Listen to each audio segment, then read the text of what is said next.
Ele riu quando pedi o divórcio, mas parou quando ouviu o que veio em seguida, na frente de todos.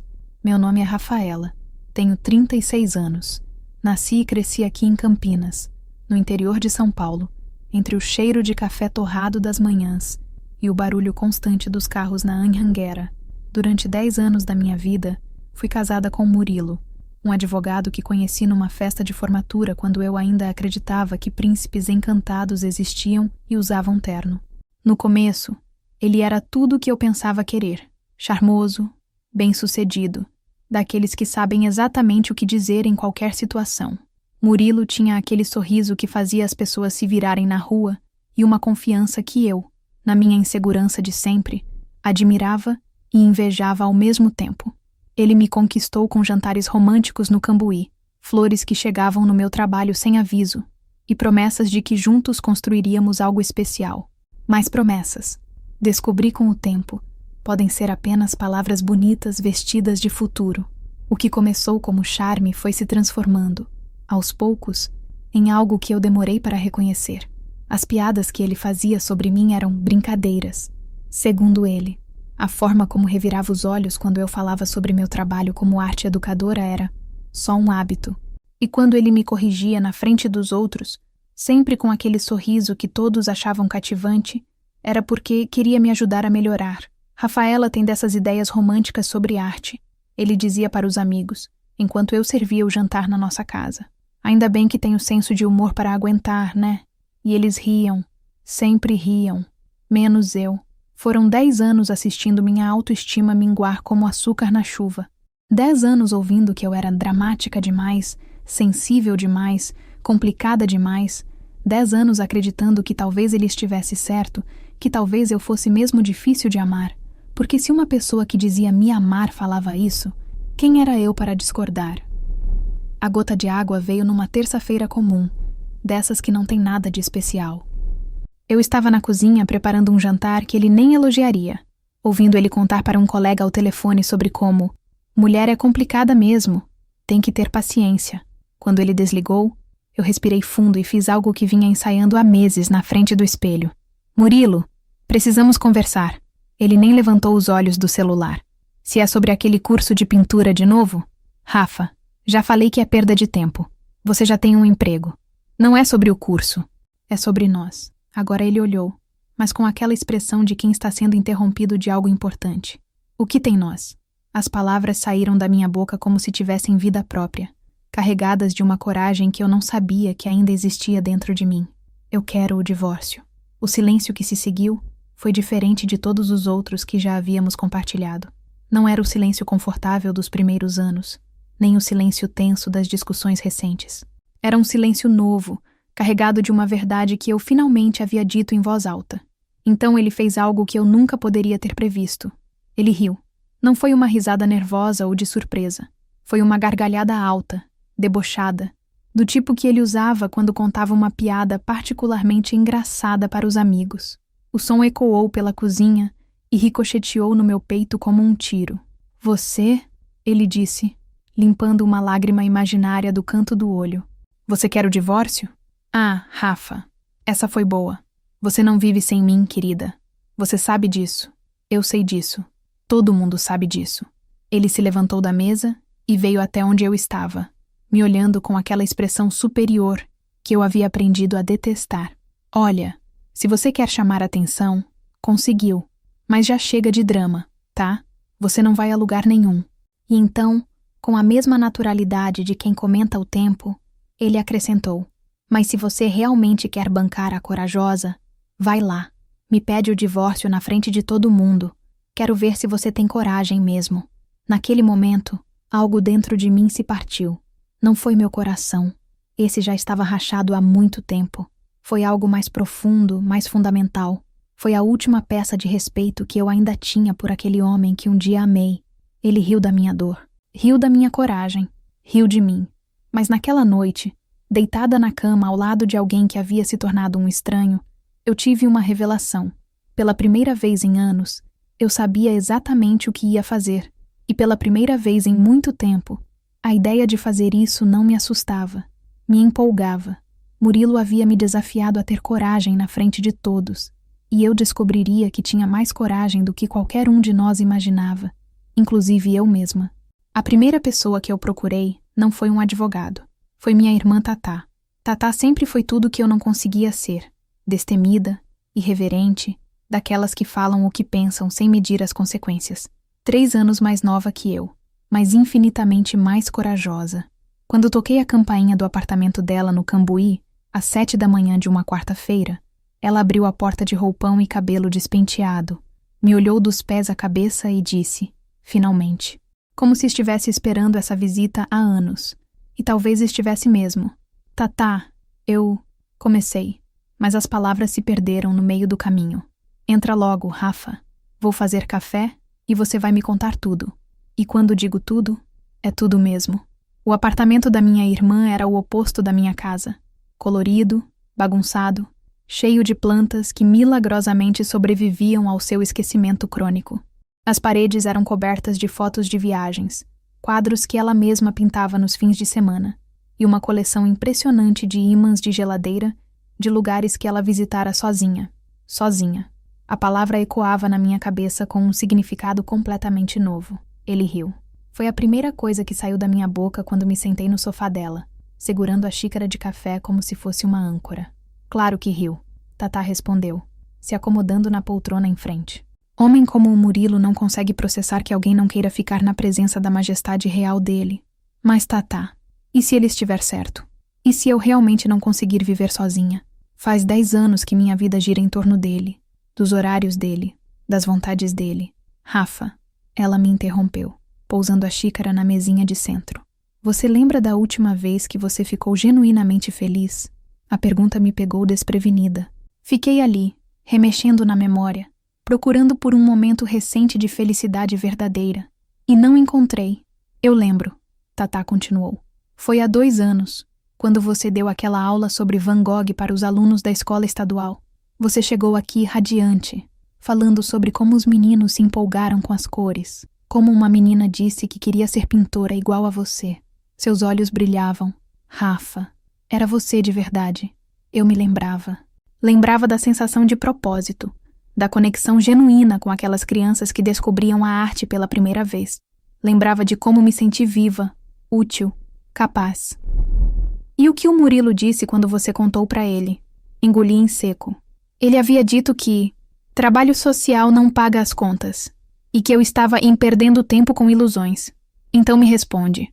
Tatá se inclinou para a frente. Quem é você quando ele não está por perto para te diminuir?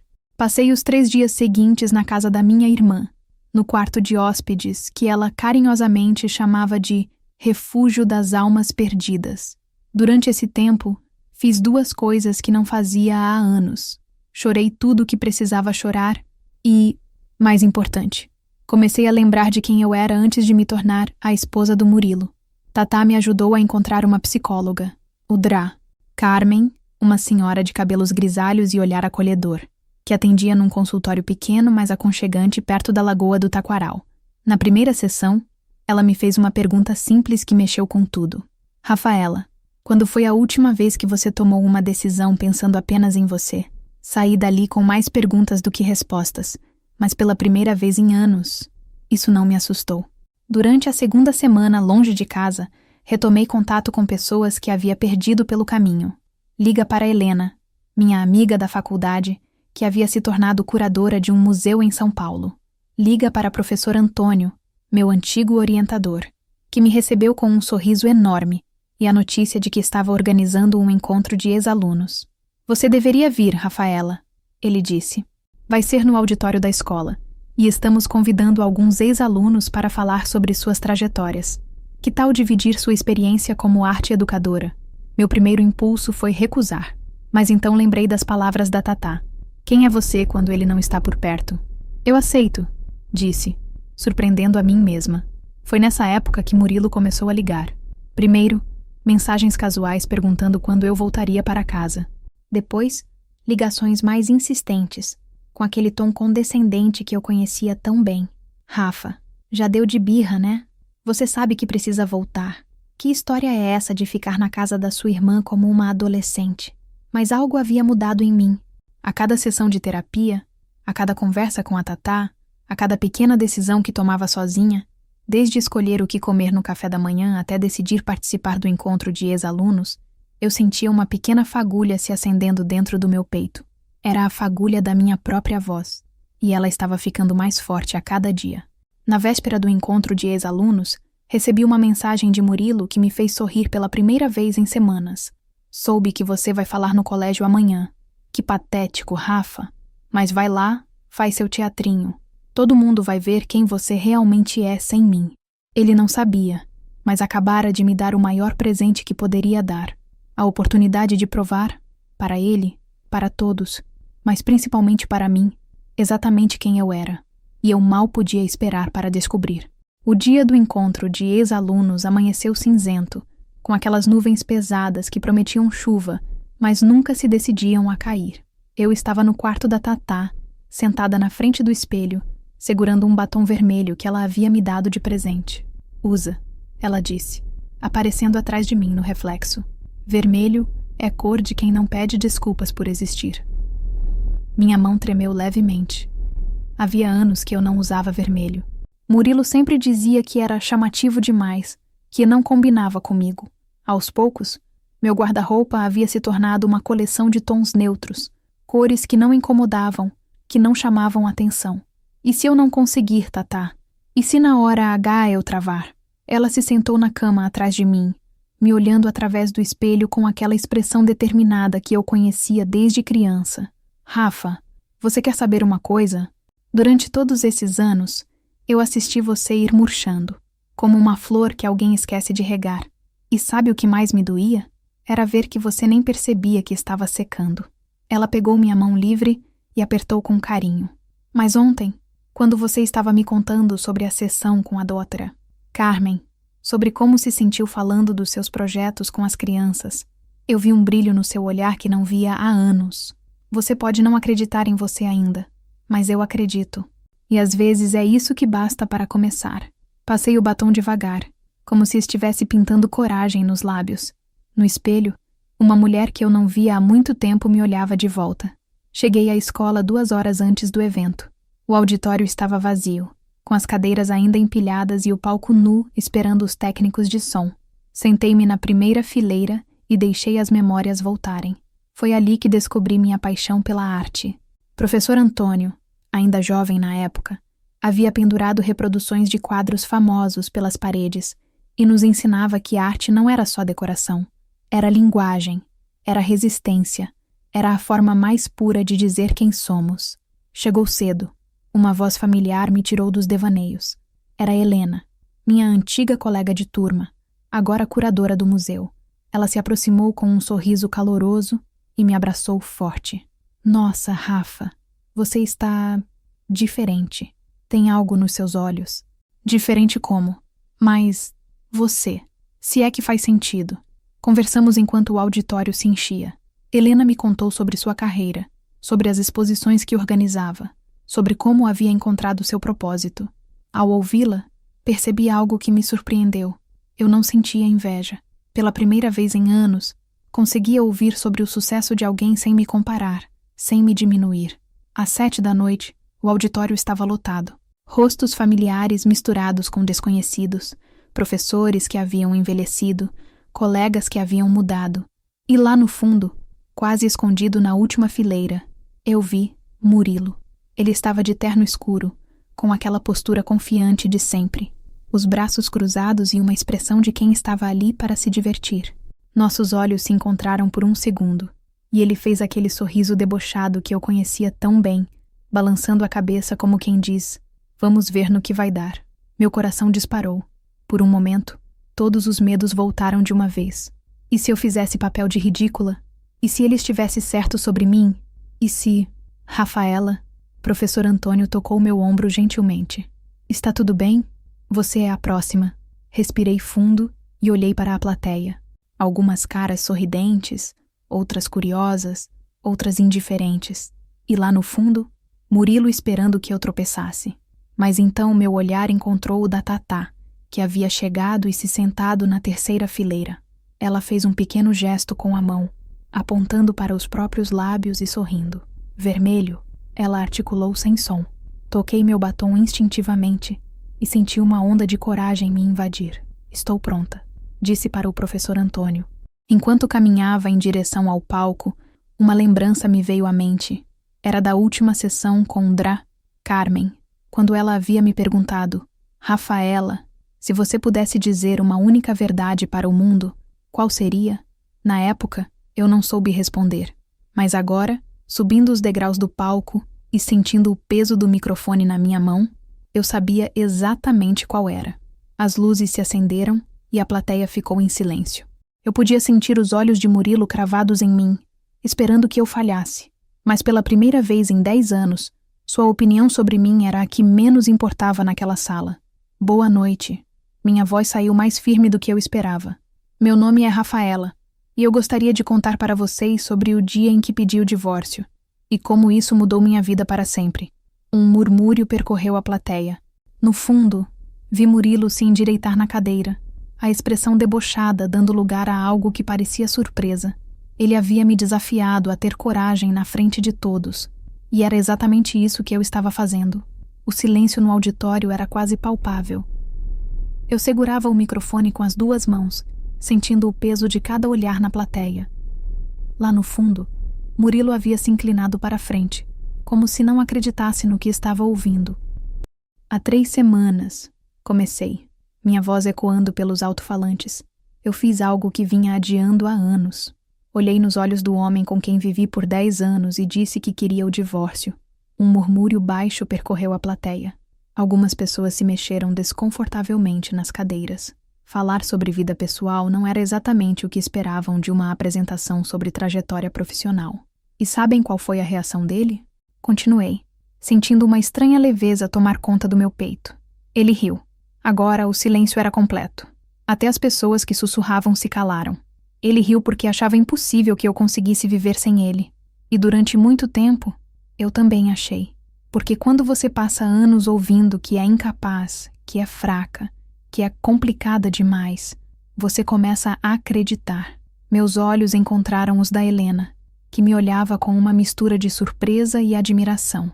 Ao lado dela, professor Antônio fazia que sim com a cabeça, como se me incentivasse a continuar. Mas vocês sabem por que estou aqui hoje? Não é para falar sobre minha separação. É para falar sobre redescoberta. Porque foi só quando eu saí de um relacionamento que me diminuía que eu consegui lembrar de quem eu realmente sou. Respirei fundo e olhei diretamente para onde Murilo estava sentado. Mesmo na penumbra, eu podia ver que ele não sorria mais. Sou arte-educadora. Trabalho com crianças de escolas públicas. Ensino elas a verem beleza onde muitos só veem caos. E sabem o que aprendi com elas? Que criar é um ato de coragem. Que toda vez que pegamos um pincel, um lápis, ou até mesmo a palavra, estamos dizendo: eu existo, eu tenho algo a oferecer ao mundo. Minha voz estava mais forte agora, mais firme.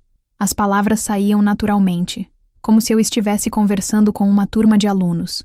Durante anos, eu deixei alguém me convencer de que minha arte não tinha valor, de que meu trabalho era perda de tempo, de que meus sonhos eram ilusões românticas. E o pior é que eu acreditei. Uma senhora na primeira fileira limpou uma lágrima. À minha esquerda, vi Tatá fazer um gesto discreto de encorajamento. Mas crianças não mentem sobre arte. Quando um menino de 8 anos pega uma tinta azul e diz: "Professora, olha que céu lindo eu fiz", ele não está mentindo. Quando uma menina descobre que pode misturar amarelo e vermelho para fazer laranja e grita de alegria, ela não está fingindo. Elas me lembraram de que criar é um dos atos mais honestos que existem. Fiz uma pausa, deixando o silêncio trabalhar a meu favor. No último mês, longe de quem tentava diminuir minha luz, eu redescobri coisas que havia esquecido sobre mim mesma. Que gosto de café forte de manhã. Que posso passar horas pintando e perder a noção do tempo. Que tenho opiniões próprias sobre arte, sobre vida, sobre tudo. E que não preciso da aprovação de ninguém para ser válida. Agora eu falava diretamente para Murilo, embora fingisse me dirigir à plateia inteira. Aprendi que estar sozinha é muito diferente de se sentir solitária. Aprendi que quando alguém te ama de verdade, eles não riem dos seus sonhos, eles os incentivam. E aprendi que às vezes, A coisa mais corajosa que podemos fazer é dizer não para uma vida que não nos serve mais. Vi Murilo se mexer desconfortavelmente na cadeira. Suas mãos estavam fechadas em punhos sobre as pernas. Então sim, minha voz ficou mais forte, mais clara. Eu pedi o divórcio. E ele riu, achando que eu não teria coragem de seguir em frente, que eu voltaria rastejando, como sempre fiz antes. O auditório estava em silêncio absoluto agora. Era como se todos prendessem a respiração. Mas hoje quem ri sou eu, porque descobri que não existe nada mais libertador do que se amar mais do que você precisa do amor de alguém que não te valoriza. Uma salva de palmas começou da primeira fileira e se espalhou por todo o auditório. Pessoas se levantaram, batendo palmas com força. Professor Antônio estava em pé, sorrindo largamente. Helena limpava lágrimas do rosto. Tatá gritava, "É isso aí!", do meio da plateia. Mas foi para o fundo do auditório que meu olhar se dirigiu. Murilo estava parado, imóvel no meio de todas aquelas pessoas que aplaudiam. Pela primeira vez desde que o conhecia, ele não tinha palavras, não tinha piadas, não tinha sorrisos debochados. Ele apenas me olhava, e naquele olhar eu vi algo que nunca havia visto antes. A compreensão de que havia perdido algo que jamais recuperaria. Não a mim, porque ele nunca realmente me teve, mas o poder de me diminuir. E isso, eu sabia, doía nele muito mais do que qualquer divórcio jamais poderia doer. Os aplausos ainda ecoavam no auditório quando desci do palco. Minhas pernas tremiam levemente, mas não de medo. Era a adrenalina de quem acabara de saltar de um penhasco e descobrira que podia voar. As pessoas se aproximavam para me cumprimentar, rostos sorridentes e palavras de encorajamento.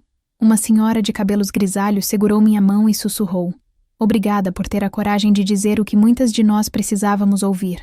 Um jovem professor me disse que ia usar minha fala como exemplo para suas alunas sobre autoestima. Mas eu procurava apenas uma pessoa na multidão. Murilo havia sumido.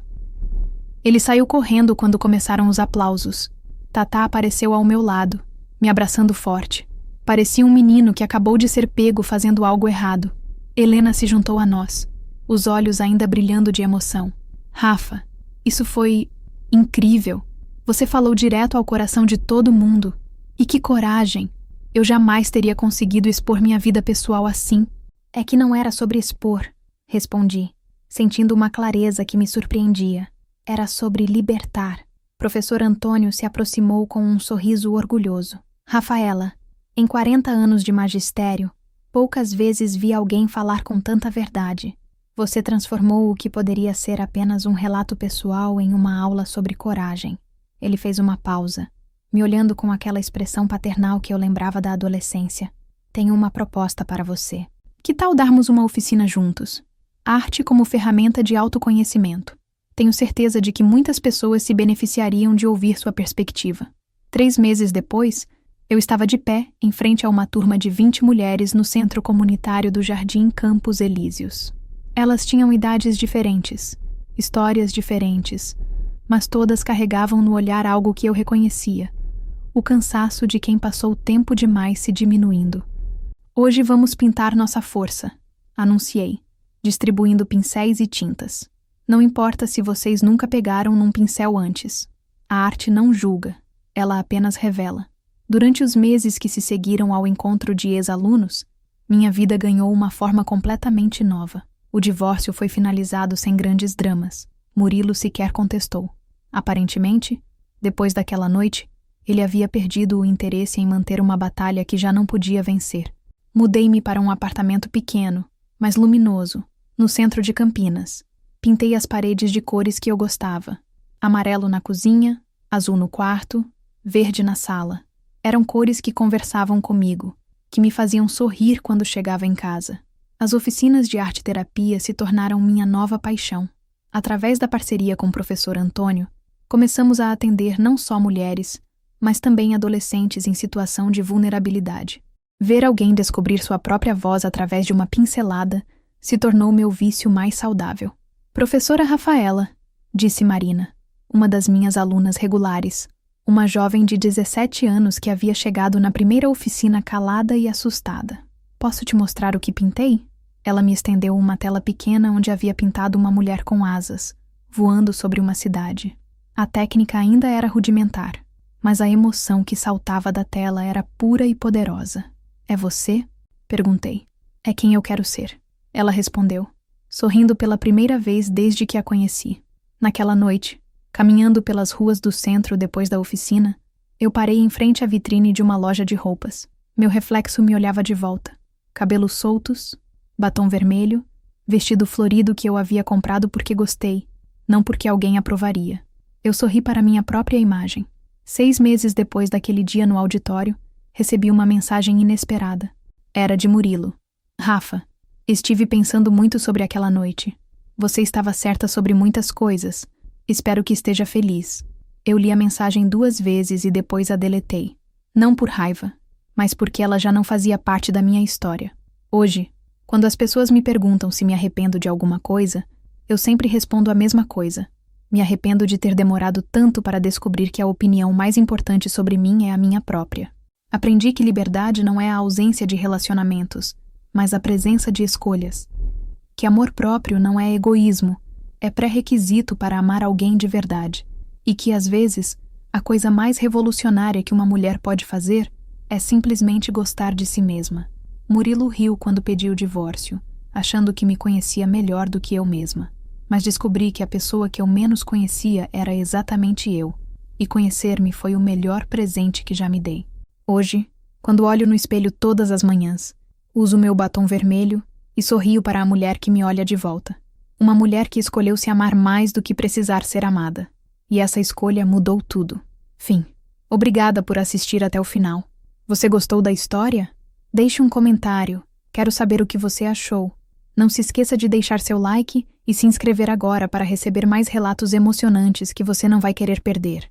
Ative o sino para ser notificado sempre que um novo vídeo for lançado. Vejo você na próxima história. Muito obrigada.